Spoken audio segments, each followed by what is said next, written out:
Bueno, ¿vamos bien, chicos? ¿Alguna pregunta o duda con respecto a los... ¿Estás, Pati? Sí, aquí estoy. No, ya te habilité, mija, para que nos ¿Ya? grabando. Muchas No. gracias, Pati. No, todavía no. Bueno, entonces, ¿hay alguna No, no, pregunta no. con respecto a los fosfoglicéridos? Sí, Pati, dime. Todavía no me habilita. Perdón. No, según tú ya te había habilitado, pero qué bueno que me avises, ¿eh? Sí, perdón. Y fíjate, Ya, ahora sí ya. me acordé. Mira, gracias, Pati, que me avisaste que más bien no te habilité y nada más te estaba cotorreando. ¿Vamos bien, chicos? Sí, profe. Entonces, en esta sí vamos, ¿ah?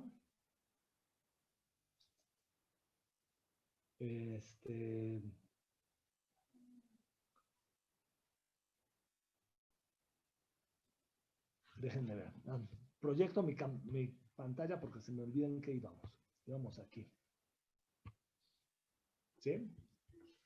Entonces, aquí les estoy mostrando, pues quizás algunos de los fosfolípidos, de los fosfoglicéridos más comunes. ¿Va? Vamos a pasar al siguiente grupo. El siguiente grupo se conocen como esfingomielinas. Fíjense bien. Las esfingomielinas tienen también como 4 componentes.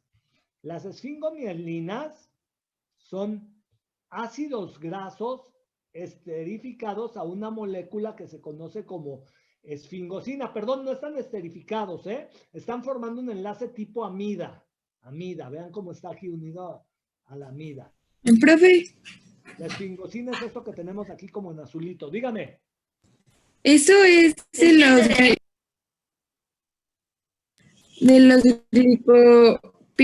¿cómo? ¿Glicolípidos o siguen siendo fosfolípidos? Seguimos en fosfolípidos, pero el segundo grupo de los fosfolípidos, el primero fueron los fosfoglicéridos, el segundo van a ser las esfingomielinas. ¿Sí?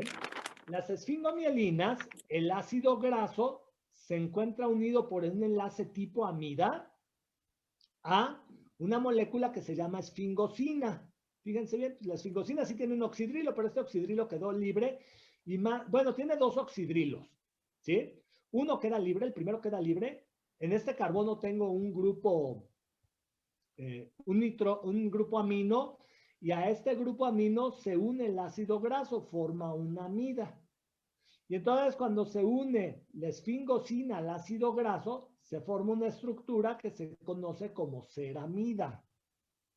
¿Se entiende? La ceramida tiene 2 componentes. El ácido graso y la esfingosina unidos por un enlace tipo amida.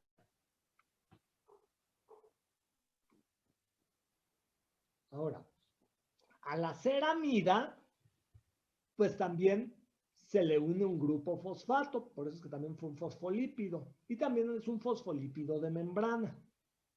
Y generalmente a este fosfato lo que vamos a tener unido ahora es la colina por un enlace tipo éster fosfato.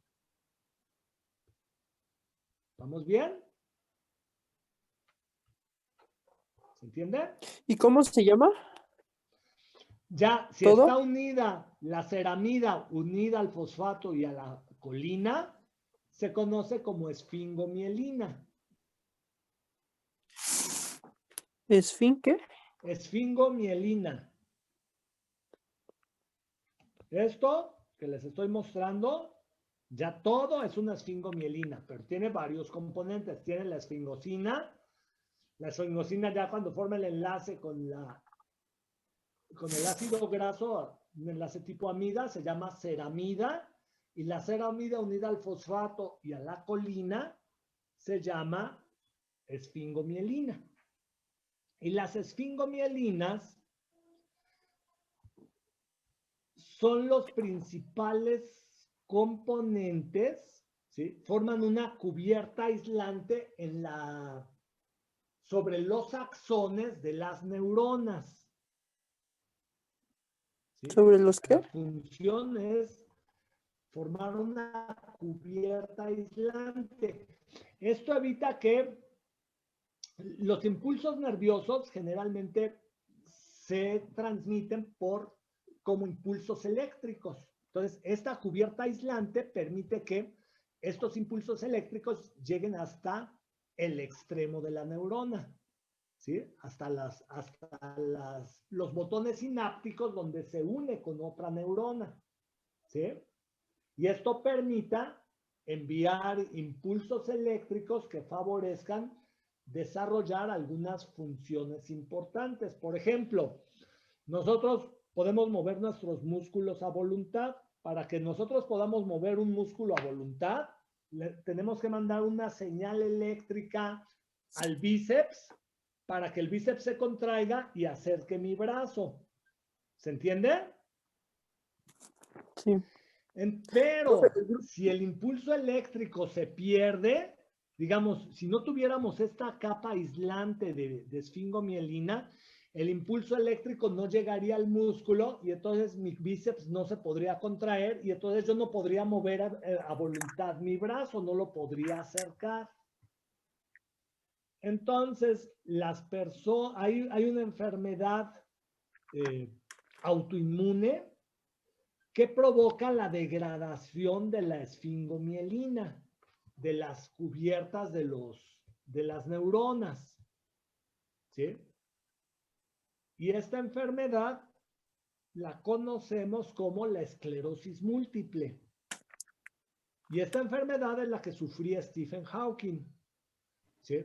Entonces, las personas que padecen este problema, desafortunadamente no pueden mover sus músculos a voluntad, porque hagan de cuenta que su propio sistema inmune reconoció como un agente ajeno o extraño a la esfingomielina, la degradó, se perdió esta cubierta aislante de las neuronas y entonces los impulsos eléctricos no pueden llegar a su órgano efector.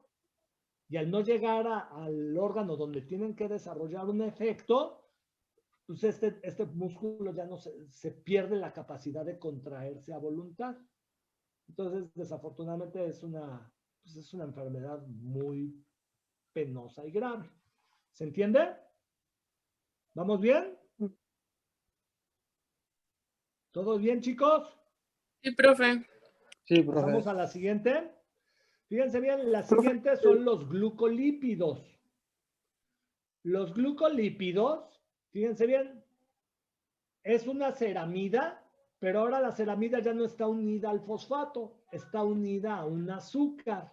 Y por eso se conocen como glucolípidos. Los glucolípidos, a su vez, se clasifican en dos grupos, que son déjame, lo voy a hacer un poquito más grandecito este. ¿Se entiende? Fíjense bien, aquí está la ceramida unida a un azúcar. Unida a un azúcar son los glicolípidos, ¿va? Pero estos, a su vez, se clasifican en gangliósidos y cerebrósidos. Fíjense bien, si la ceramida está unida a un monosacárido, generalmente estos se conocen como cerebrósidos. ¿Sí? Este es un cerebrósido. Pero si la ceramida, fíjense bien, aquí está la ceramida, está unido a un oligosacárido que contiene ácido siálico, este azúcar de 9 carbonos que está unido aquí en rojito, esta es una unidad de ácido siálico, se conocen como gangliósidos. Más vamos a ponerle nombre aquí, ¿va? Ven que le insertamos su nombre, porque esto se los voy a mandar, ¿eh? Ya saben que todos se los comparto yo. ¿Cómo se llamaba el que estaba en rojo? Ácido siálico. Ahí está su nombre. Es el ácido N-acetil neuramídico. ¿Sí? Pero fíjense bien. Este es Profe, dijo que a un oligosacárido, ¿qué? ¿Perdón?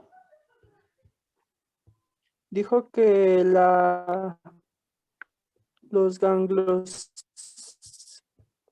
¿Cómo eran? Los gangliosidos Los son cuando la gangliósidos, fíjense bien, la ceramida se une a un ceramida se oligosacárido. encuentra unida a un oligosacárido. Pero entre los azúcares que incluye este oligosacárido contiene ácido siálico. Este es el ácido siálico, este que está en rojito. ¿Sí? Se tiene varias unidades de glucosa, galactosa, etcétera, pero los gangliósidos siempre tienen ácido siálico. ¿Se entiende? Y estos, tanto los cerebrósidos como los gangliósidos, los encontramos, bueno, en el primer caso, principalmente formando parte de las membranas que recubren el tejido cerebral, el cerebro, y los gangliósidos los encontramos principalmente en el sistema nervioso. ¿Sí? Entonces, vamos a ponerle también su nombre para que ahora que lo reciban lo tengamos presente. Entonces, quedamos que estos son los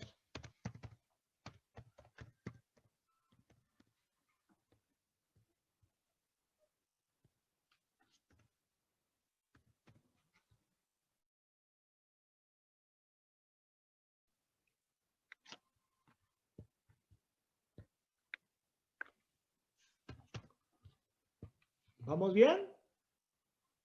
Entonces, todos ellos se encuentran formando parte de recubriendo a las neuronas, al tejido nervioso y los cerebrósidos principalmente en cerebro. ¿Vamos bien?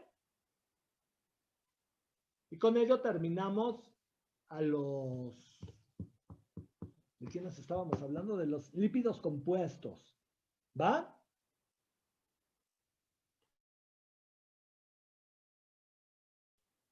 Tercer grupo de lípidos. Ay, no les puse nombre. Bueno, fíjense bien. Este grupo le vamos a llamar lípidos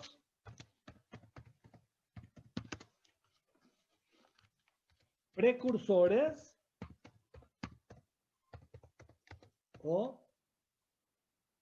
derivados.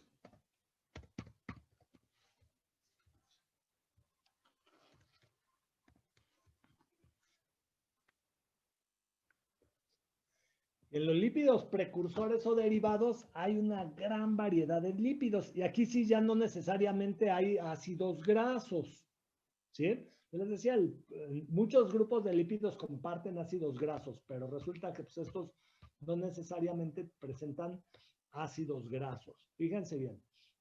El primer grupo se conocen como isoprenoides. Y los isoprenoides son derivados del isopreno. Hagan de cuenta que este isopreno polimeriza, forma unas cadenotas y se forman diferentes estructuras. Entre ellas, fíjense bien, pues ahí está el escualeno, el fitol, pero digamos quizás una con la que más relacionado estamos es con el betacaroteno. Hasta abajo tenemos la estructura del betacaroteno. Este betacaroteno es importante para nosotros porque este betacaroteno, a partir de él podemos obtener la vitamina A. Y la vitamina A se conoce como la vitamina de la visión, porque la vitamina A ayuda a formar el pigmento del iris de los ojos que ayuda a la absorción de la luz y procesar esta información para obtener imágenes. ¿Sí? Entonces, estos son isoprenoides. Entonces tenemos, son derivados del isopreno. El isopreno es esta estructura muy sencillita de 5 carbonos. ¿Sí? Tiene 2 dobles enlaces entre el carbono 1 y el 3. ¿Sí? Y hay un grupo metilo. ¿Sí? Estos polimerizan y pueden formar diferentes estructuras. Entre ellas, ya les decía, el beta-caroteno, y a partir del beta-caroteno pues nosotros obtenemos a la vitamina A. ¿Sí? Aquí está la vitamina A. ¿Sí? Que es este componente. Pero también a partir de ellos podemos obtener, por ejemplo, el colesterol. ¿Sí? Del cual vamos a hablar un poquito más adelante. ¿Sí? La vitamina K. Esta otra que puse. La vitamina K es la vitamina de la coagulación.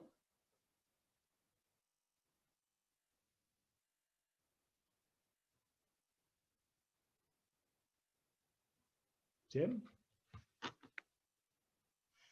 Y se acuerdan que cuando hablábamos de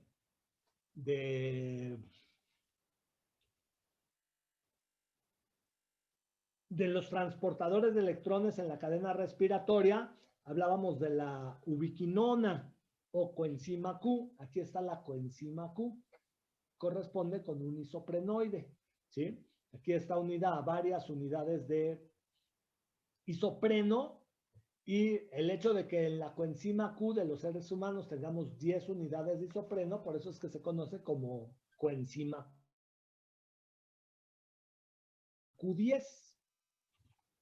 ¿Sí? ¿Vamos bien? ¿Alguna?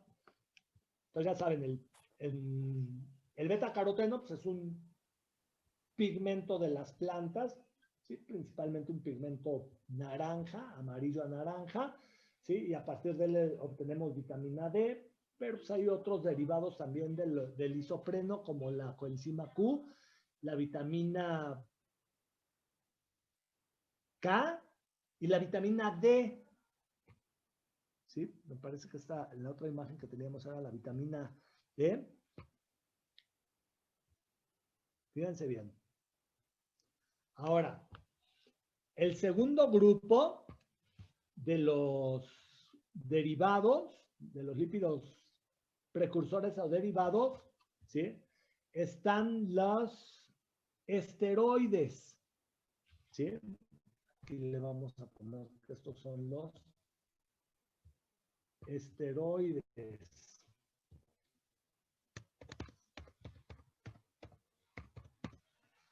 Los esteroides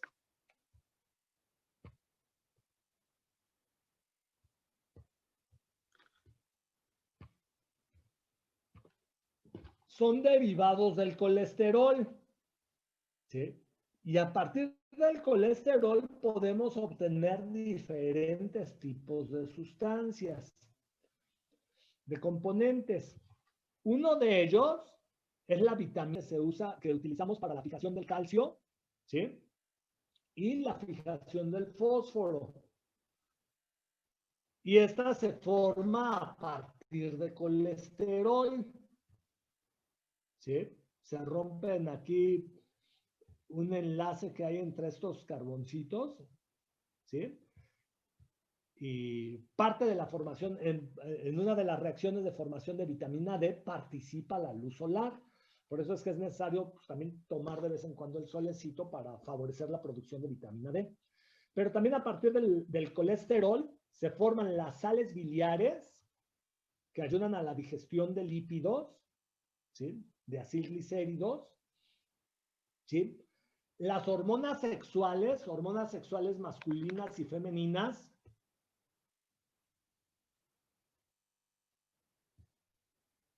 ¿sí?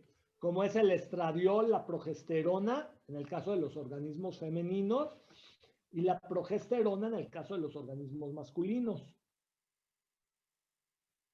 ¿Sí? Y también la formación de hormonas suprarrenales derivan del colesterol. Entre estas hormonas suprarrenales tenemos algunas que se conocen como los mineralcorticoides y los glucocorticoides.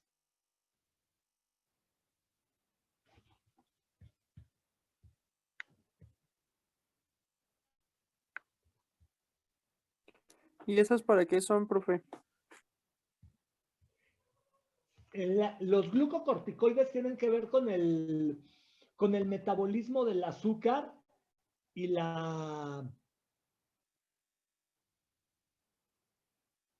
también tienen que ver con la producción de insulina y evitar la diabetes. ¿Sí? Y los mineralocorticoides con la absorción de minerales.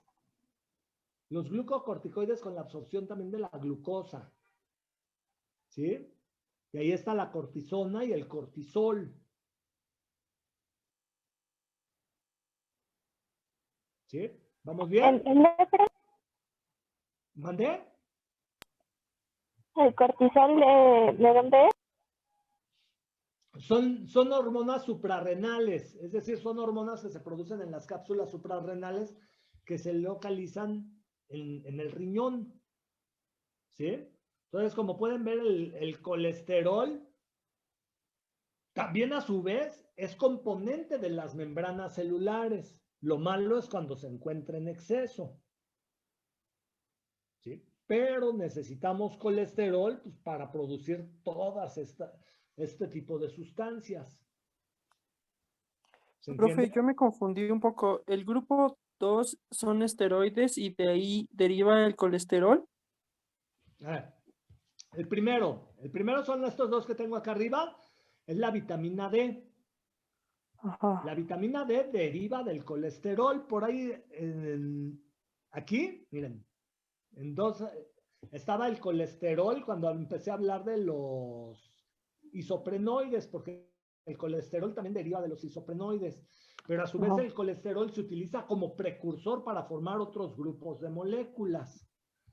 ¿Sí? Entre los grupos de moléculas que forma está la vitamina D, que permite la absorción del calcio y del fósforo. Las sales biliares, que permiten la absorción, la digestión y absorción de acilglicéridos en el intestino. Las hormonas sexuales, que son el estradiol, la testosterona, ¿sí? Y que estas se relacionan con el desarrollo de los caracteres secundarios de los organismos femeninos y masculinos, y en el caso de los organismos femeninos, también la regulación del ciclo menstrual. La progesterona pues, se relaciona con el desarrollo de los caracteres sexuales también secundarios, y ya saben, también pues, con la agresividad, y me voy a poner en mi maraca el que no estudie para el examen del próximo viernes. ¿Va? Entonces uno se pone agresivo pues, porque produce también demasiada progesterona. ¿Sí? Y bueno, hay otras cosas que se relacionan con ello, como pues, también el aumento de masa muscular, etcétera. ¿Sí? Luego, los esteroides, que derivan del colesterol, también ayudan a la producción de hormonas suprarrenales. Y entre las hormonas suprarrenales están los mineralocorticoides, que están relacionados con la absorción de minerales, que son necesarios porque ya vimos que se requieren en muchas ocasiones como cofactores enzimáticos, y los glucocorticoides, que se relacionan con la absorción, con la introducción del azúcar a las células. ¿Sí? ¿Vamos bien? Profesor, yo solamente quería preguntar si lo de los glucolípidos era lo que estábamos viendo, lo del cerebro o algo así, porque no me perdí un poquito en esa parte en los lípidos compuestos. Ok. Los glucolípidos, esta estructura en la cual está unido el ácido graso me regreso un poquito. estaban aquí. ¿Sí? A la ceramida, o sea, las ceramidas, los glucolípidos, la ceramida está unido a un azúcar, pero este azúcar puede ser un monosacárido, y generalmente pues este monosacárido puede ser glucosa, y entonces se conoce como glucocerebrósido, o galactosa, galactocerebrósido, ¿sí? Y estos son componentes de las membranas celulares del tejido nervioso principalmente, ¿sí? Los cerebrósidos también principalmente los encontramos en el cerebro, por eso les dieron este nombre. Y los gangliósidos, la ceramida, aquí está la ceramida, se encuentra unida a un oligosacárido, pero en este oligosacárido siempre vamos a encontrar ácido siálico, ¿sí? Y también se encuentran principalmente en tejido nervioso. ¿Vamos bien? Sí, ya. ¿Sí? Y luego pasamos con los lípidos precursores y derivados. El primer grupo fueron los isoprenoides, que son derivados del isopreno, ¿sí? Luego vimos que hay incluso varias vitaminas ahí. Luego tenemos a los esteroides, que son derivados del colesterol. Aquí está la vitamina D, las sales biliares, hormonas sexuales y hormonas suprarrenales. ¿Sí? ¿Vamos bien? El siguiente grupo, fíjense bien, el siguiente grupo se conoce como eicosanoides o derivados del ácido araquidónico, ¿sí? Más sencillito, derivados del ácido araquidónico. El ácido araquidónico, ya les dije, les había dicho que es un lípido, es un ácido graso esencial, ¿sí? Que se va a encontrar principalmente formando parte de los fosfolípidos.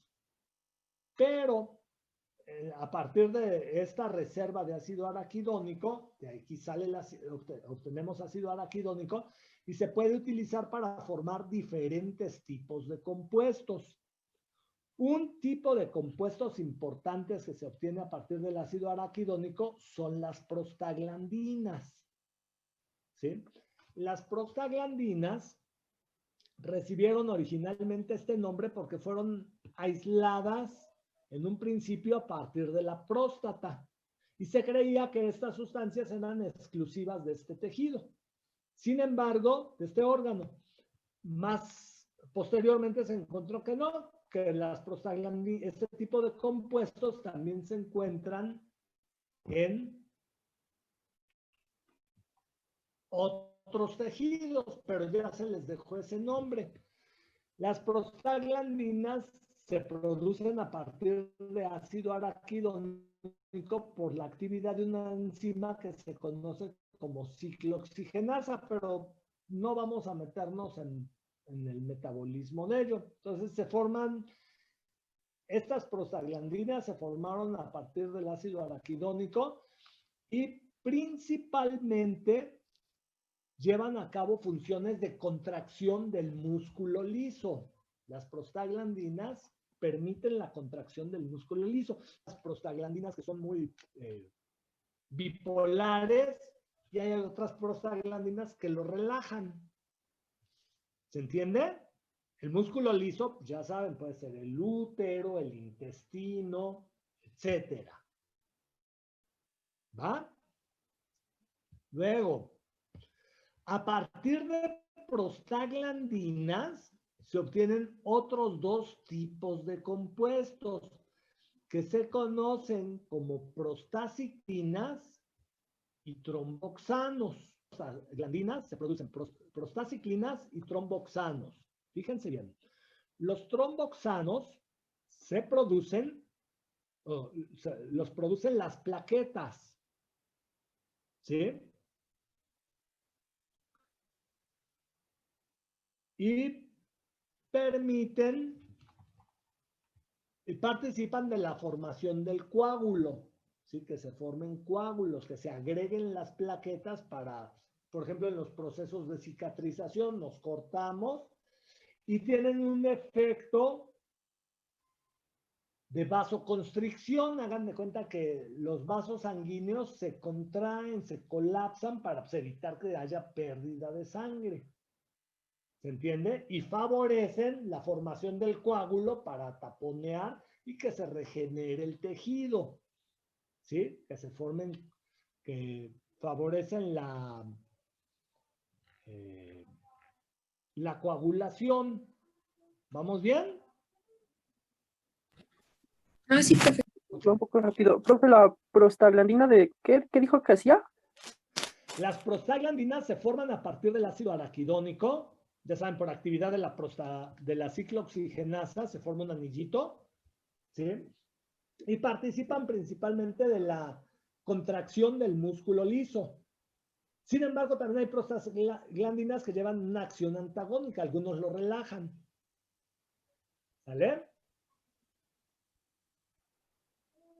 Sí, sí. Y a partir de las prostaglandinas se producen otros dos tipos de compuestos. Hagan de cuenta, estas a su vez son precursoras de los tromboxanos y las prostaciclinas. Los tromboxanos quedamos que son producidos por las plaquetas y favorecen la vasoconstricción y la formación del coágulo, ¿sí? El proceso de coagulación. Y las prostaciclinas se producen en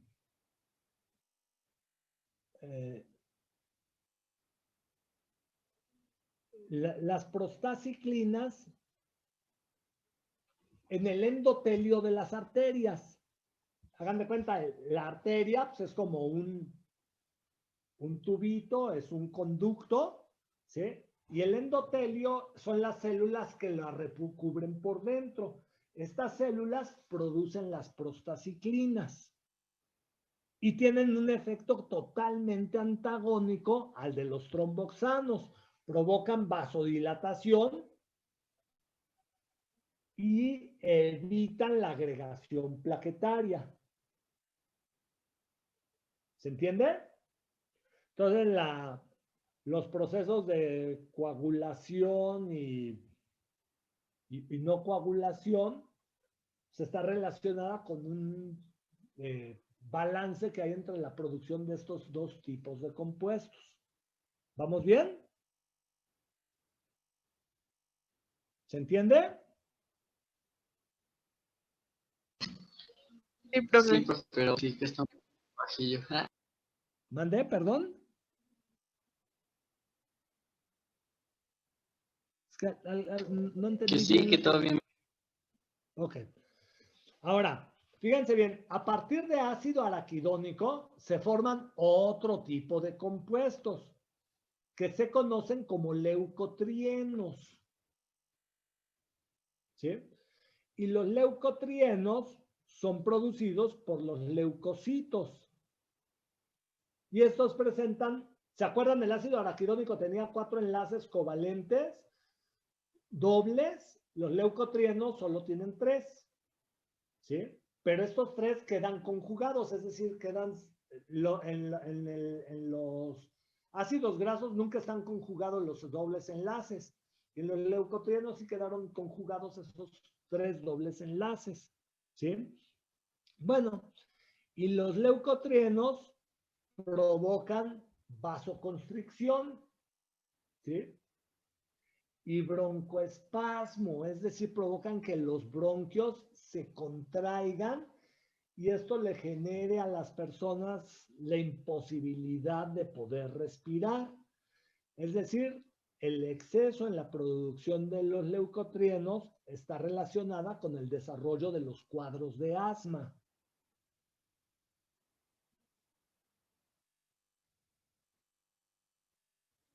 ¿Se entiende? ¿Puede repetir, profe, de lo que ayuda?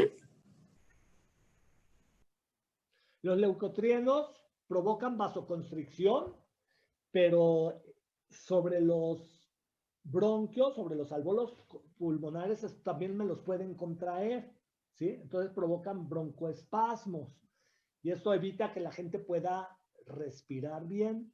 Por eso es necesario que las personas que sufren de ataques de asma, ¿sí? Se formen estas sustancias y eso se evita con el salbutamol. Es un inhibidor de la formación de leucotrienos a partir del ácido araquidónico. ¿Vamos bien? Sí, gracias. ¿Todo bien? A ver, ¿con qué seguimos por acá? Y el último grupo de lípidos se conocen como lípidos complejos. ¿Sí? Los lípidos complejos están formados por lípidos y otra cosa diferente. Por ejemplo, proteínas. Y entonces, algunos lípidos complejos se conocen como lipoproteínas. Y de las lipoproteínas, pues vamos a ser un poquito breves, ¿sí? Vamos a decir que hay varios grupos de lipoproteínas, ¿sí? Que se clasifican en base a su tamaño y a su densidad, ¿sí? Entre ellos están los kilomicrones, ¿sí? Que son vamos a decir, las lipoproteínas de mayor volumen, pero de menor densidad, ¿sí? ¿Han oído hablar de las lipoproteínas de baja densidad? Son las LDL, y cuando hacemos a veces análisis clínicos, estos análisis clínicos, las químicas sanguíneas, en algunas ocasiones pues nos pueden determinar las LDL, ¿sí? Las LDL, pues hagan de cuenta que están compuestas por acilglicéridos, ¿sí? Colesterol y proteínas, ¿sí? Estas son las de baja densidad, ¿sí? Y en la medida en que va aumentando la cantidad de proteína con respecto a los lípidos, pues tenemos lipoproteínas de alta densidad, que son las más pequeñitas y se abrevian como HDL. Y esto por sus siglas en inglés, ¿sí? Estas, como se lo representan aquí, las lipoproteínas de baja densidad, son las LDL, las de densidad intermedia y las de baja densidad. Estas son las de muy baja densidad. Se conocen como el colesterol malo, ¿sí? Porque hagan de cuenta, estas tienen tanto colesterol que al ir circulando por los vasos capilares se puede ir perdiendo y puede llegar el momento en que este colesterol empiece a provocar, como es componente de las membranas celulares, empieza a hacer que las membranas se hagan muy rígidas y se empiece a depositar sobre la luz de las arterias, lo que podría provocar que en algún momento la arteria se cierre. Y si es una arteria que le lleva oxígeno al corazón, pues puede provocar un infarto. Mientras que las lipoproteínas de alta densidad, las HDL por sus siglas en inglés, ¿sí? Se conocen como el colesterol bueno. Estos tienen muchas proteínas, y entonces estas se encargan como de ir recogiendo ese colesterol que se encuentra en las arterias y transportarlo principalmente al hígado para que ahí